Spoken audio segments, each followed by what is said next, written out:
This is the Innovator's Mindset with AJ Juliani.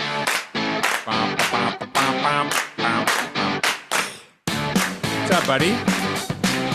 All right. Okay. So I had to get my friend AJ on to do a podcast because it's the only way he'll actually take a phone call with me. Right?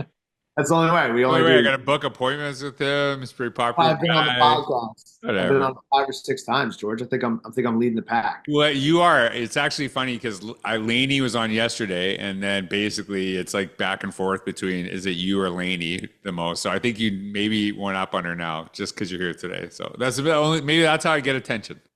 I'm hoping so. Yeah. Hey, so I actually wanted AJ on because he has a new book out. You can actually get it now. You can see the link down below. It is called Meaningful and Relevant, Engaging Learners in an Era of Distraction. And I got questions about this because are kids Oh, distracted? Are kids distracted? Is that a thing? just a little bit. All Our right. adult Hey, kids even more. I'm sure that if you listen to the show, you probably know AJ. But for those who don't, if you can just kind of introduce yourself, who you are, what you do, let people know who you are. Yeah. No, I've been on here a couple times, and thanks again, George, for having me on and having this conversation. But I've been an educator for over 2 decades. I started off as a middle school level educator, then a high school educator. I coached football and lacrosse. Then I moved to the primary elementary level, where I was an instructional coach, director of learning, director of tech, a lot of different roles in education and working at UPenn, Graduate School of Education, Penn Literacy Network as well. In the meantime, I've written 8 different books. I've been able to speak and work with people all around the country and the world. And I really do see George as a mentor of mine, somebody that I go to for questions, get help from. Respond to text. Yeah, respond to text. Just great as well. So that's a little bit about me. And I'm also a father of 5. And that's where this book came from, is seeing my own kids navigating technology and distraction, me, my wife, our family dealing with that as well. Yeah, and AJ and I have had lots of conversations about things in education, things with technology, lots of stuff with artificial intelligence. He's someone I always like to bounce ideas off. So I'm really excited about this book. And I know it's kind of funny because it's it's talking about being in an age of distraction. And one of the things that I've seen, being a publisher, and you have self-published this book, so this is totally all you, is that we talk about students in an era of distraction all the time, but I don't think adults are reading as much as they used to, and maybe I'm wrong there. It's easy to get caught up in TikToks. I'm guilty of that sometimes too. I would actually say, weirdly enough, in the last 3 to 4 years, I have read more paper books than I have my whole life prior, and I make it really a focus on making sure that I read, paper books. And I don't know why, but I swear, not only does it push my learning, but it's calming. It's like it's where I read it. I read in the same place all the time. Do you see, when you're talking about this era of distraction, is this something that, this is not just about students, but like, how do we deal with this as adults? Like, how do you see that in that connection? Yeah, it's a pretty wild phenomenon what's happened to all of us. There's actually this consultant, Linda Stone, she's very famous, worked with Google, Apple, Microsoft, and she coined a term for what we're all feeling right now, George, and it's called continuous partial attention, Mm. where we give a little bit of attention to a lot of things all day long. And even when we don't have that device around us, our brain still kind of works that way, of giving a little bit of attention to a lot of things. So reading is really, it's not just exercise for the brain, but it's also very calming in getting us out of that CPA, because it's deep work, right? So would be like playing a sport would get about out of that, right? Like there's a lot of things that we can do to get us out of it, but that continuous partial attention is something we're all dealing with, kids and adults alike. Well, that's like, I was thinking about this. I've always dealt, and one of the chapters you have is engaging in an anxious world. AJ knows this about me probably better than anyone. You cannot talk to me until a certain time of the day because I work out, and like I don't look at my phone. And one of the things I'm very cognizant of, I don't check my email, I don't check any social media, because it can totally set me in a totally different way. And then once I'm done the workout, I feel like way better dealing with that too. And I think it's almost like I'm training myself. there's almost a time. Do you remember the iPod Shuffle, the little tiny thing, and you just clip it on? And I felt like I worked out way better then because I never was like, I should check my email on my iPod Shuffle. Do you know what I mean? Right. Yes. Right? It Yes. was just it had basically a bunch of songs. You couldn't even like pick the song. It was literally called the shuffle, and you could press it in order, whatever order it was you downloaded, or it would shuffle. And it's just like whatever song is coming on is coming on. So you better be picky because it's like 84 songs, which That's is like exactly. amazing. 84 songs, right? Is there And now people would no laugh at how order? ridiculous that is, but it was like so few. So like how, when you say this, I'm curious about this personally, like the chapter on engaging in an anxious world. How would you talk about that with students, staff? Like, what is that focus there? Because it's something I really definitely deal with. Yeah, that chapter's a lot about Jonathan Haidt's Anxious Generation book. Mm, I got About questions, dude. More questions coming up right away. yeah, I get to work with people all around the country, and that book has been a very big topic. So I wanted to address it at least in one of my chapters. And the thing is, research can go both ways. So when that book came out and I read the first three chapters, I was very scared. I saw a lot of the research that he was bringing about self-harm, mental health, all these different types of things that were happening to our youth and really correlated with overuse of a phone or that kind of continuous partial attention. But when you dig into the research, a couple things actually pops up. Number one, a lot of folks were saying this is a lot of correlation. There's other things that are happening here. And the other piece is that you really can't blame the kids for it. That's my starting point for all this, George. Is like you can't blame the kids. Mhm. We're the ones buying them the devices, giving them access to these platforms. Right. And so the adults, the tech companies, like the regulations that the governments have, Jonathan Haidt. right? These are much better places to blame, though, right? Jonathan Haidt, like just to kind of put this, there's this Jonathan Haidt. This is what I can't get over, okay? And this is my little I'm sure he's a nice gentleman, right? The guy posts on social media every single day and posts nonstop. And it's like about how we shouldn't be on our phones or on social media. And like he talks about kids, and I'm like, this guy has made a ton of money. He's started a social movement by using devices and social media, but to tell people not to use it. Whereas if I felt like, hey, I did this thing, but I don't want anyone else to do this thing because only I'm smart enough to do this thing. Like it's kind of like, hey, if you really think it's so bad, don't have your phone on, don't have your book on Kindle, don't be using social media every single day.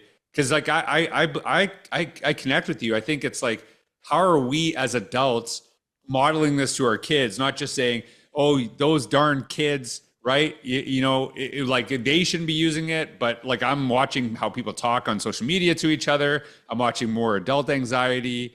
Like what is that step, for adults to kind of model this? Because I agree with you. It's like the kids are going to follow what we say, and what they see is like a lot of owning the other political side and all this other stuff. And I think it's like, wow, if this was two kids talking like this, we'd suspend them, but because it's adults, we cheer them on.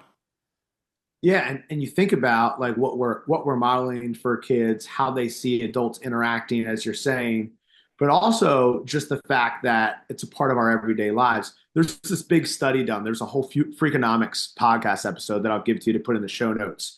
And basically, here's what happened in the study, George. They took all these high school and college kids, and they said, how much would we have to pay you to get rid of social media for a month? How much do you think it was?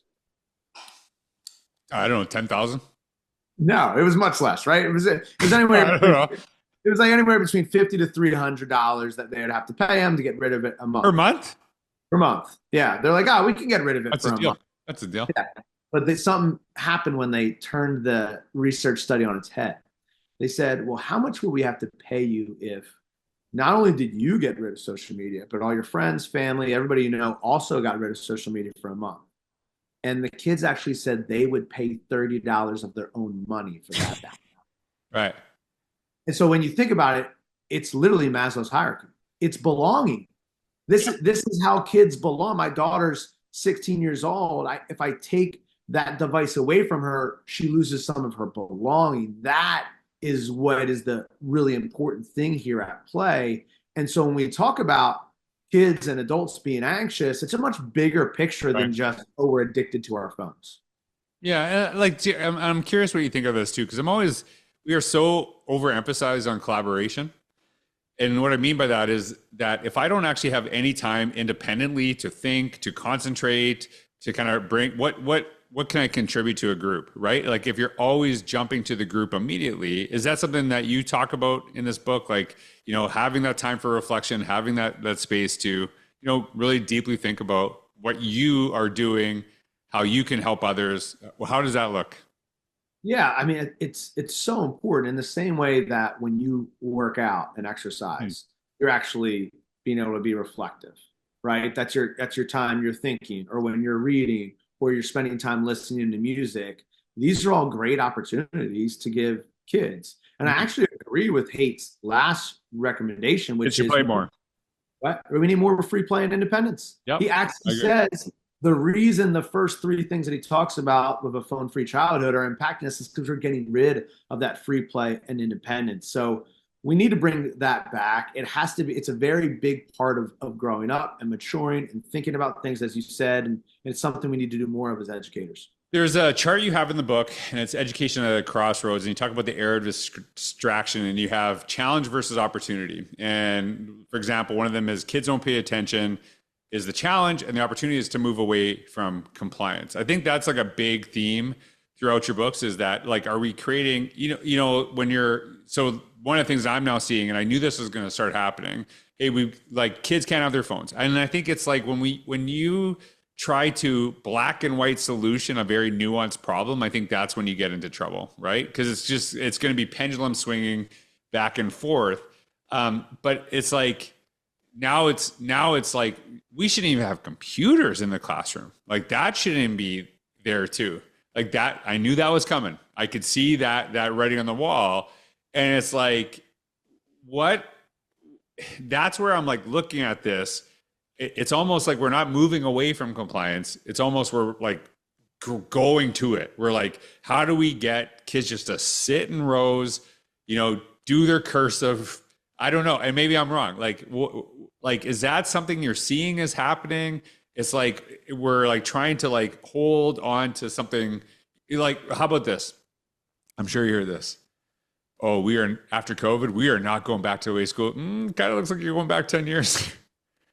Yes. Is there some Yeah. of that? Is there some of that? Like, and I'm not saying, and I'm not saying all schools. Some schools are doing some amazing stuff, things that I could not believe. Yeah. You and we're doing both. We're both working with Forney ISD. They are, I say to them, this is like the embodiment of what I pictured in innovators mindset and where we can go with kids. And you're seeing kids have, lots of different opportunities. It's not a very compliance focused, but it's not like compliance isn't a thing in our world. But if the goal is compliance, that's where the issue is. So like, how do you kind of frame this idea of challenge versus opportunity? Because some people are like, no, we should just have kids sitting in rows doing that stuff too. But it's like, I really believe kids should know the basics. They should know them, but to go further, not just for the sake of knowing the basics. Yeah, that is really, I think, the hill that I'm standing on in this book is that merely eliminating distractions doesn't solve the engagement problem. Right. So we see all this research that has come out from countries like France. The BBC just came out with a report. The New York Times just had a whole op-ed that came out that basically said all of these opportunities to get rid of technology. I think we're a little bit misguided in the sense that it didn't improve engagement. Mm. Maybe it improved kids being off tasks on their device and teachers kind of fighting that problem, but it didn't improve engagement. So what are we after? Are we after compliance? Because of course, if we got rid of all the technology in the schools and we just gave worksheets and we just gave PowerPoints and lectures and multiple choice tests, kids would be more compliant. That's a no-brainer, and that's maybe very easy to do. But if we want to engage students, if we want high attention, high commitment, like we talk about in our book, that the Schlechte Center for Yeah. Engagement is defined, then we have to do things that are actually meaningful and relevant. And so this whole challenges and opportunity, I mean, if kids aren't paying attention, then we got to move away from compliance because Mhm. compliance is the reason that they're not paying attention because there's nothing in it for them. Let me ask you a question, George. This is something I talk about in the book. All Yeah. right. when you were growing up, you probably had a lot of adults around you that were telling you that the best chance you had at success was to do well in school, pay attention in school, do your homework, get good grades, go to university, go get a good Talk. job. Don't talk. Right? Yeah. You hear that? Everybody heard that, right? Yeah. My kids today and all of our kids in our schools on their phones, they literally like, I follow thousands of people that make hundreds of thousands, if not millions of dollars. Yep. Putting makeup on, playing video games, doing dances. Yep. So to tell them that is the reason to be compliant in school, it's gone. The reason is over. The carrots and sticks don't work anymore. Of course, for some kids, they work. For my 16-year-old daughter who wants to go to a big college, that works. But for the rest of my kids, it doesn't anymore. I remember you and I did a keynote together, and one of the things you said in your keynote kind of stuck with me is that if you had AI, would you cheat? And like everyone was super guilty immediately. And I built on that a little bit. I said, here's how I know you would, and you can prove it. Did you look at the answers in the back of the math textbook? Right. And so if you looked in the back, it's not because you wanted to cheat. It's because you didn't see the relevance and the importance of learning. So this is not new, but it is like, it's something we always want people to see relevance to it, but it's changed. Our society has changed significantly. So what relevance, as you said, kids are seeing, hey, these people are really successful doing some different things. So if people are picking up this book, what's the big hope in how you can help them, find that relevance in their classroom? Yeah, I think the big hope is that we have to tap into what we already know as educators. Mm-hmm. I asked everybody that's listening to this, what was your best learning experience as a student? Yep. What was your best teaching experience as a teacher? No one would say worksheet, textbook, test. No one would say that. So we already inherently know that meaningful and relevance works to engage kids. The issue is we've had this system problem for so long where we have to do things a certain way, cover things a certain way. What I'm hoping is that this era of distraction, kids not paying attention, apathy at an all-time high, we know that from everything we're seeing, and AI, artificial intelligence, coming in and basically being able to do all the compliance-based tasks that we're asking kids to do, hopefully shutters in a new pathway to say, all right, I actually want to focus on engagement. How do I get there? Well, I have to do things that are relevant. I have to do things that are meaningful. It doesn't mean that we skip the fundamentals, because the fundamentals are very meaningful and relevant to a grade 2, grade 3, grade 4 kid. But when they get to 6th, 7th, and on up, we have to tie that into what they're doing. And I think if we don't, then we run the risk of really living like that Blockbuster Netflix analogy and thinking that we're doing and following a path that is not going to be successful. And that's a really important point, is that, and I'm guilty of this, and I've brought this up several times, is that I often talk about the aspirational, but I haven't focused on the foundational, and it's because it's like assumed. Like, of course we want kids to be able to read and write, but then a lot of families, they just hear the aspirational and they're like, well, my kid can't write. And it's like, oh, no, we're addressing that. And I remember Yang Zhao saying this, and just paraphrasing what I heard, said reading and writing should be the floor, not the ceiling. And, the ceiling has grown. I think also tapping into pain points and, like, what is something we see can be really powerful. And I'll give you an example of this. I did this in a workshop. I was with a group of teachers in Atlanta. And, there's like, should we use AI? This kind of back and forth, et cetera. And I've talked about this, like the first thing, let's talk about some of the negatives of this, because there's a ton, right? But what are some of the good opportunities? But then if you see personal value to it, then you'll see the value in teaching it to kids. So I just kind of like off the cuff, and everything I do is intentional, even though it looks off the cuff, is I said, one of the things I did was look at how, because I'm new to the US, I don't really understand the investing rules. I don't understand the tax system here. So I just threw into AI, hey, this is what I do. This is, I want to have this much money by the time I retire. Can you like give me a tax incentivized plan? And it just laid it out, and I started figuring this out, and it told me, here's how you'd make this. So a bunch of like teachers in that room. And I said, yeah, like I wouldn't want a kid to be like 20 years into a profession, say, I don't really want to do this anymore, but I got 10 more years to go to my pension. So I'm sticking with a job because I'm trying to get there, and then a pension that might not be great. And so I'm like, I know what I'm doing. I'm tweaking a little bit, right? So all of these people that are like against it, I'm watching them open up their computer and they start going like, I want to do that. Like, what do I do? How do I invest? Blah, blah, blah. And kind of going through it. So now all of a sudden they see it's valuable to them. And now they're more likely to teach it. And right. And it's not like, not everything is about making money and stuff like this, but I know this is an issue. Like I know, in profession, teachers don't get paid, what they deserve. And they feel some people feel stuck that they can't get out of it. And we talk a lot about, intergenerational poverty, but then we don't actually teach kids themselves. Cause I think that was the main point is like, how do you teach a kid? Because the best time to invest is when you're like, 0 years old, not when you're 60. That's a terrible, like it's too late. And maybe not too late, but like, so it wasn't just about AI. It's like, hey, I want you to understand this so that we don't have kids getting into the same situation that a lot of adults are, because they never saw what this could actually look like over time. And AI can actually help you do this. So how do you like help, see that when you're doing some new things, how do you help, the adults see the relevance for themselves so they're more likely to pass it down to the kids? Yeah, if you think about like your example there, what you're saying, it gets to the point where if we think about our own curriculum that we have to teach and the way that we're teaching it, standards is like kind of like the blueprint of a house. But then as teachers, we get to be the interior designers, the landscapers, but like that is that art of teaching. And so what I show people is if you can use artificial intelligence to help you with that art of teaching to connect better with your students, why wouldn't you? Why wouldn't you find ways to make it more meaningful and relevant when you're talking about fractions or long division or some science lab or something along those lines? That should be something, as I think, a path. Every single time we're designing a lesson or activity, we should be asking, how is this meaningful and relevant for kids? Yep. And you talked about one time, is this helping kids want to continue to learn? Mm-hmm. Right? Like, does this still foster learning after I do this activity, or does it halt it? And that's such a good place to start from. And that's where these tools can really help, because a lot of times that takes a whole lot of time to figure out. And now we have kind of an assistant that can help us. There's actually, I started doing this recently.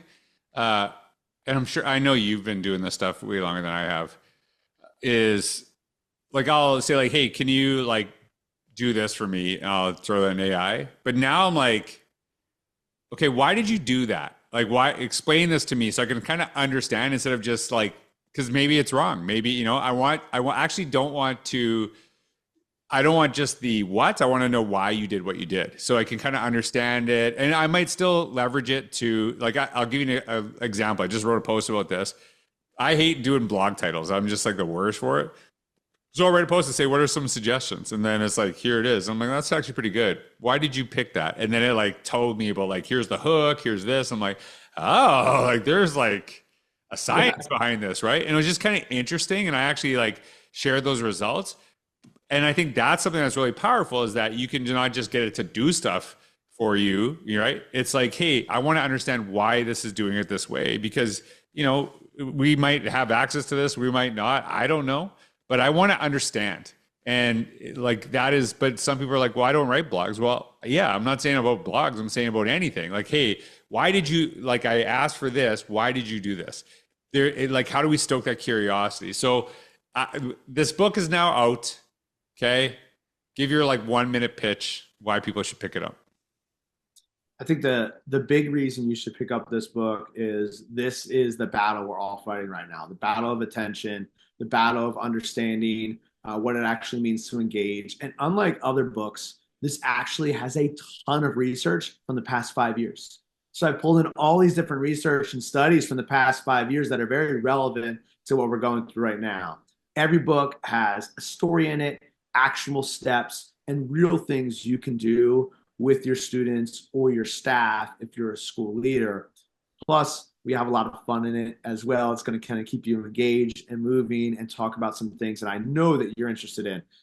The big reason I would say to buy this book, or at least check it out, is right now, you as a teacher, when you find meaning and relevance in your work, it automatically makes it better for students. Right. The same thing as a school leader, same thing for every adult. And so just to tap into that yourself as well and kind of think through some of these things will be really helpful. And this is the thing I know about you, and it's something I really believe in as well. Of course, you're gonna have like strategies, you're gonna have some ideas here, but it's also about a personal journey that you figure your own stuff out. Because I don't want to be told what to do, right? And I think it's like, here's like the fix. And I think, like I said, we have so many nuanced issues in society, in education, to just say, if you do these 5 things, it will fix the problem. So, I don't know your class. You don't know the community that, who's reading this. It's really like ultimately empowering people that, are reading this book to kind of learn how to figure out their own way forward. So I encourage you to get the book. It is now available, titled Meaningful, Relevant, Engaging Learners in an Era of Distraction. If you made it all the way through this podcast because you weren't distracted, kudos to you. But thanks, JJ. I'm looking forward to, probably see you in a couple months when you have a new book out. Yeah, no, thanks, George. Can't wait to be on for my 6th time. I got to just keep an eye on when Laney's on next. All right. Hey, thanks everyone for listening. Have a wonderful day.